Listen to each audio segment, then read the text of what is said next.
हम जानते हैं कि संक्रमण तत्व यानी ट्रांजिशन एलिमेंट्स कई उपसह संयोजन यौगिक यानी कोऑर्डिनेशन कंपाउंड्स बनाते हैं। इस वीडियो में हम उपसह संयोजन यौगिकों पर परिचय लेंगे और पता लगाएंगे कि उनके बारे में शुरुआती विचार कैसे बने।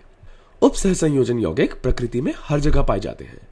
उदाहरण के लिए हमारे खून में हीमोग्लोबिन एक उपसह संयोजन यौगिक है, जहां एक धातु आयन एक बड़े प्रोटीन अणु से बंधा होता है। इसी तरह विटामिन B12 एक और उपसह संयोजन यौगिक है, जिसमें एक संक्रमण धातु होता है जो कि कोबाल्ट है। उपसह संयोजन यौगिकों के हमारे दैनिक जीवन में भी कई अनुप्रयोग हैं, जैसे कि धातुकर्म प्रक्रियाओं यानी मेटलर्जिकल प्रोसेसेस में, उत्प्रेरक के रूप में यानी कैटलिस्ट के रूप में, इलेक्ट्रोप्लेटिंग में, औषधीय रसायन विज्ञान यानी मेडिकल केमिस्ट्री में और बहुत कुछ। उपसह संयोजन यौगिकों की अवधारणा को सबसे पहले अल्फ्रेड वर्नर नामक वैज्ञानिक ने पहचाना था। उन्होंने इन यौगिकों का गहन अध्ययन किया और उनके भौतिक और रासायनिक गुणधर्मों यानी फिजिकल एंड केमिकल प्रॉपर्टीज की तुलना करके उपसह संयोजन यौगिकों के प्रसिद्ध वर्नर के सिद्धांत का प्रस्ताव रखा। अपने प्रयोगों के आधार पर वर्नर ने बताया कि उपसह संयोजन यौगिकों में धातुएं दो प्रकार की संयोजकताएं प्रदर्शित करती हैं, प्राथमिक संयोजकताएं यानी प्राइमरी वैलेंसीज और द्वितीयक संयोजकताएं यानी सेकेंडरी वैलेंसीज। आइए समझते हैं कि ये संयोजकताएं क्या है और वर्नर इस निष्कर्ष पर कैसे पहुंचे। वर्नर ने कोबाल्ट क्लोराइड और अमोनिया के यौगिकों की एक श्रृंखला के साथ प्रयोग किए। जब उन्होंने इन यौगिकों को ठंडे सिल्वर नाइट्रेट विलायन के साथ अभिकृत किया तो उन्होंने देखा कि कुछ यौगिकों ने सिल्वर क्लोराइड यानी AgCl को अवक्षेपित किया, जबकि अन्य ने नहीं किया। इस अवलोकन यानी ऑब्जर्वेशन का महत्व है कि AgCl तभी बनता है जब मुक्त क्लोराइड आयन मौजूद हो और आयननीय यानी आयोनाइजेबल हो।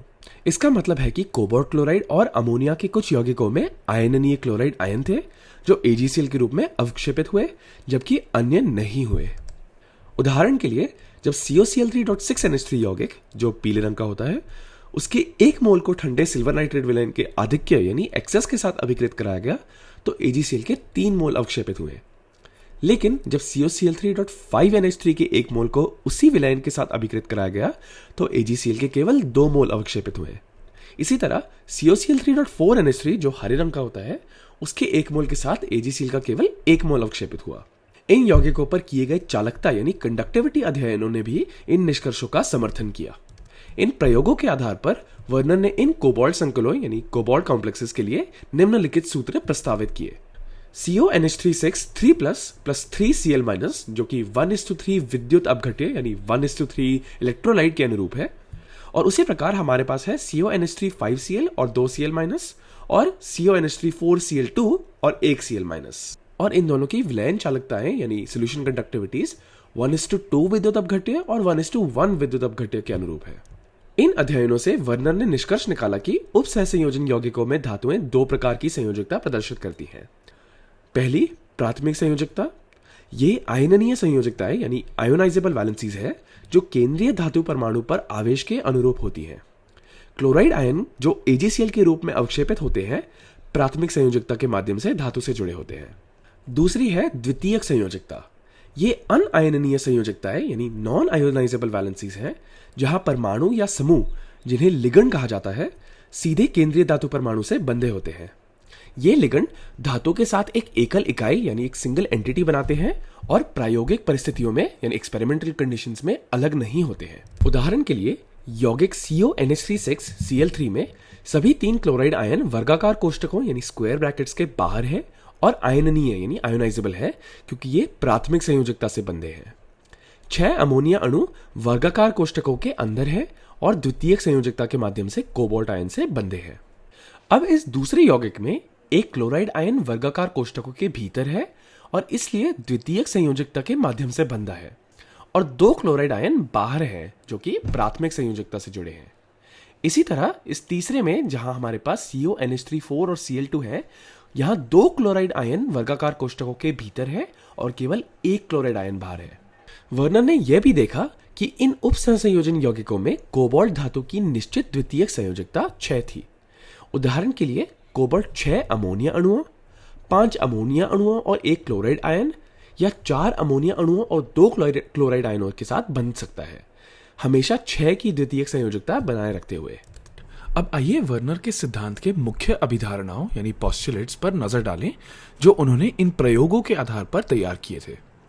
पहला यह है कि उप सहसंयोजन यौगिक दो प्रकार के संयोजकता दिखाते हैं, प्राथमिक और द्वितीयक, जैसा हमने पहले देखा। प्राथमिक संयोजकताएं आयननीय होती हैं यानी आयोनाइजेबल होती हैं और केंद्रीय धातु पर आवेश को दर्शाती हैं। उदाहरण के लिए CONH3 संकुल CONH3 3+ धनायन और 3 मुक्त क्लोराइड ऋण आयनों के रूप में मौजूद होता है। यहाँ केंद्रीय धातु की ऑक्सीकरण अवस्था यानी ऑक्सीडेशन स्टेट या प्राथमिक संयोजकता 3 के बराबर है। अगली अभिधारणा द्वितीयक संयोजकता के बारे में है। द्वितीयक संयोजकताएं अनआयननीय यानी नॉन आयोनाइजेबल होती हैं और केंद्रीय धातु परमाणु के साथ जुड़े हुए लिगेंड परमाणुओं की संख्या को संदर्भित करती है।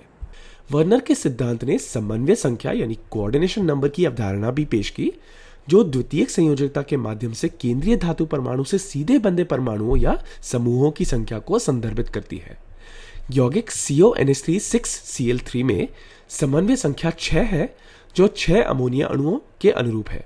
ये लिगेंड जो सीधे धातु से बंधे होते हैं हमेशा वर्गाकार कोष्ठकों में संलग्न यानी एनक्लोज होते हैं। आखिरी अभिधारणा है विशिष्ट ज्यामितीय और स्थानिक व्यवस्था। इसका अर्थ है कि धातु से द्वितीयक संयोजकता से आबंधित लिगेंड विभिन्न समन्वय संख्या यानी कोऑर्डिनेशन नंबर के अनुरूप दिक्स्थान यानी स्पेस में विशिष्ट रूप से व्यवस्थित रहते हैं। यह धातु परमाणु के चारों ओर इन लिगेंड की स्थानिक व्यवस्था अलग अलग ज्यामिति की ओर ले जाती है, जिसे समन्वय बहुफलक यानी कोऑर्डिनेशन पॉलीहेड्रा कहा जाता है। उदाहरण के लिए जब समन्वय संख्या 6 होती है तो ज्यामिति आमतौर पर अष्टफलकीय यानी ऑक्टाहीड्रल होती है। समन्वय संख्या 4 के लिए ज्यामिति चतुष्फलकीय यानी टेट्राहीड्रल या वर्ग समतलीय यानी स्क्वायर प्लेनर हो सकती है। हम आने वाली वीडियोस में समन्वय बहुफलक का अधिक विस्तार से पता लगाएंगे। अगली वीडियो में हम उप सहसंयोजन यौगिकों से संबंधित महत्वपूर्ण शब्दावलियों पर भी चर्चा करेंगे, जैसे कि लिगेंड क्या है, लिगेंड के विभिन्न प्रकार और समन्वय इकाई यानी कोऑर्डिनेशन एंटिटी में क्या क्या शामिल होता है।